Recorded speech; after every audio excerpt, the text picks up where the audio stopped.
आज हम इस वीडियो में स्पोर्ट्स फिजिकल थेरेपी के कुछ एमसीक्यूज डिस्कस करेंगे। ये चैप्टर 4, 5, 6 और 7 के एमसीक्यूज हैं। First MCQ dash are organized into repeating functional units called sarcomere. क्या चीज़ रिपीट होती है? रिपीटिंग फंक्शनल यूनिट्स में क्या चीज़ रिपीट हो रही होती है? मायोफाइबर्स, मायोफिब्रिल्स, मायोफिलामेंट्स ए प्लस बी। तो फंक्शनल यूनिट जो कि मसल का है जिसे सार्कोमेयर कहते हैं, सार्कोमेयर में मायोफिलामेंट्स, एक्टिन और मायोसिन जो है वो रिपीट हो रहे होते हैं। चार्ली इसमें करेक्ट ऑप्शन होगा। सेकेंड एमसीक्यू है an individual muscle fibre is a long cylindrical cell with dash bound by its sarcolemma. इसमें क्या होगा? सिंगल न्यूक्लियस होता है, मल्टीपल न्यूक्लियाई होते हैं, नो न्यूक्लियस या फिर नन। तो इसमें multiple nucleus beta correct option है। एमसीक्यू है हमारे पास and dash bands remains constant in the length. A band जिसे थिक बैंड भी कहते हैं, आई बैंड जिसे थिन बैंड कहते हैं, एच जोन या फिर नन। तो इसमें बैंड की बात हो रही है। बैंड में से जो ए बैंड है वो कांस्टेंट रहता है, लेंथ में उसकी लेंथ चेंज नहीं होती। आई बैंड जो है उसकी लेंथ चेंज हो रही होती है जब भी मसल कॉन्ट्रैक्ट करते हैं या रिलैक्स करते हैं। फोर्थ एमसीक्यू है occurs when muscle fibers cannot withstand excessive tensile forces placed on। ये क्या होगा? लेसिरेशन को लीड करेगा, कंट्यूजन है या फिर स्ट्रेन है। टेंसाइल फोर्सेस की बात हो रही है, चेंज इन लेंथ की बात हो रही है, तो ये स्ट्रेन होगा। चार्ली इसका करेक्ट ऑप्शन। एमसीक्यू नंबर 5 है हमारे पास when the muscle is strained the initial injury is usually associated with disruption of the dash junction. तो कौन सा जंक्शन डिसरप्ट होता है? मायोटेंडनियस, प्रॉक्सिमल मायोटेंडनियस या फिर डिस्टल मायोटेंडनियस। तो जो मोस्ट कॉमनली जंक्शन इसमें इफेक्ट होता है स्ट्रेन में, वो डिस्टल मायोटेंडनियस जंक्शन है। Charlie correct option. Sixth MCQ है muscle heal by a repair process that can be divided into dash phases. इसमें दो ही फेज होती हैं, फर्स्ट फेज इंजरी फेज और सेकंड फेज हीलिंग फेज होती है। तो अल्फा इसका correct option. Seventh MCQ optimal duration for ice in muscle injury. कितनी ड्यूरेशन के लिए हम क्रायोथेरेपी करते हैं मसल इंजरी में? 5 to 10 minutes, 10 to 15 minutes, 10 to 20 minutes या फिर नन। तो करेक्ट ऑप्शन इसमें है 5 to 10 मिनट्स के लिए क्रायो करते हैं हम, आइस थेरेपी करते हैं। एट्थ एमसीक्यू है greater benefits that come from the compression and elevation is that it ensures rest during the acute inflammatory phase of the first hour। First कितने hours के लिए? 24, 48 आवर्स, 72 आवर्स या फिर 96 hours. कितने time के लिए rest recommend किया जाता है? फर्स्ट 72 आवर्स के लिए। तो चार्ली इसका करेक्ट ऑप्शन। नाइन्थ एमसीक्यू है phase 4 in the rehabilitation of the muscle injury is. Phase 4 का क्या नेम है? Remodelling phase, functional phase, return to sport या फिर sub acute phase.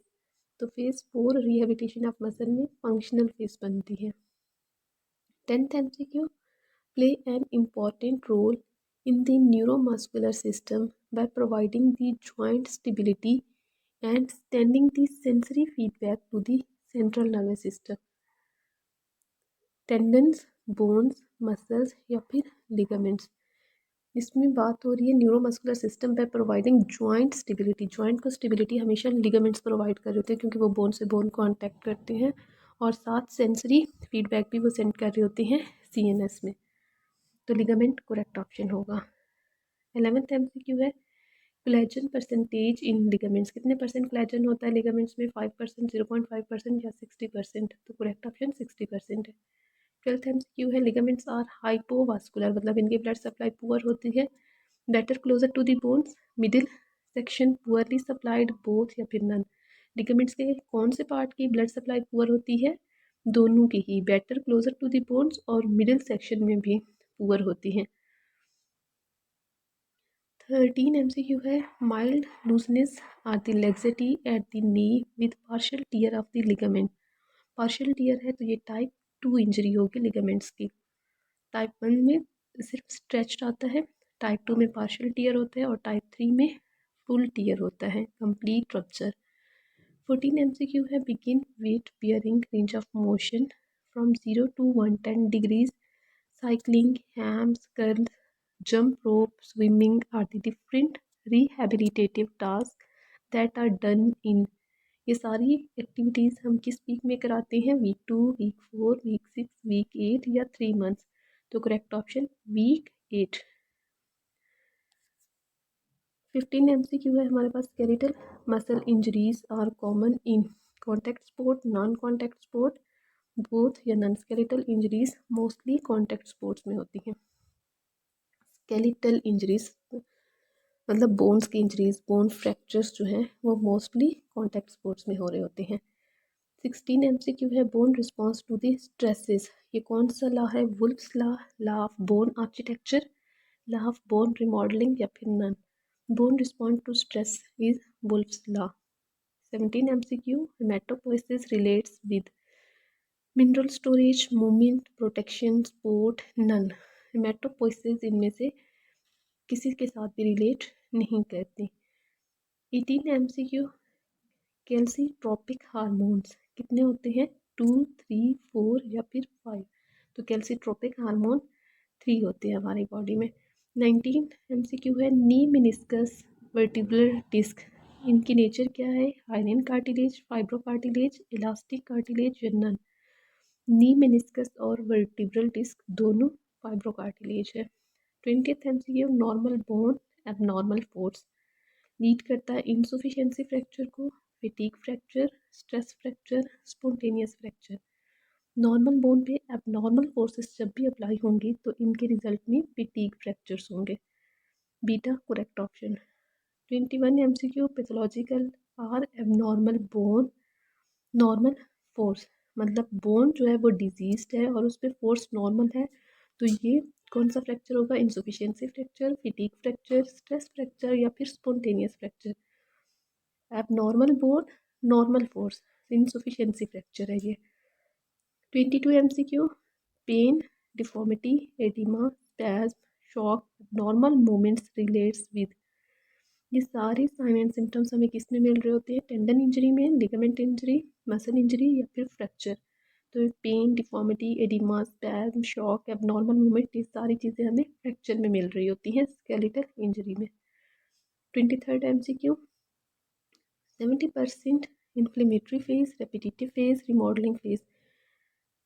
Longest phase कौन सी होती है? रिमॉडलिंग फेज, जो कि 70% है almost. 24th MCQ, daily remodelling allowance of the calcium intake 800 to 1200 mg, 600 to 1000 mg, 800 mg या नन। तो daily recommended allowance of calcium 800 से 1200 mg है। लास्ट MCQ 25th है हमारे पास, female athlete triad include all except. कौन सी चीज़ फीमेल एथलीट ट्राइएट में नहीं आती? Eating disorder, dysmenorrhoea, amenorrhoea and osteoporosis. Dysmenorrhoea इसमें नहीं आता, पेनफुल मिनिस्ट्रेशन जो होती है, बाकी तीनों चीज़ें फीमेल एथलीट ट्राइएट में आ रही होती है, ईटिंग डिसऑर्डर भी, एमिनोरिया भी और ओस्टियोपोरोसिस में। Thank you so much. ये टेस्ट हमारा कंप्लीट हो गया, इसमें 25 MCQs ही थे। नेक्स्ट इंशाल्लाह मिलेंगे किसी और टॉपिक के साथ, तब तक के लिए अल्लाह हाफिज़।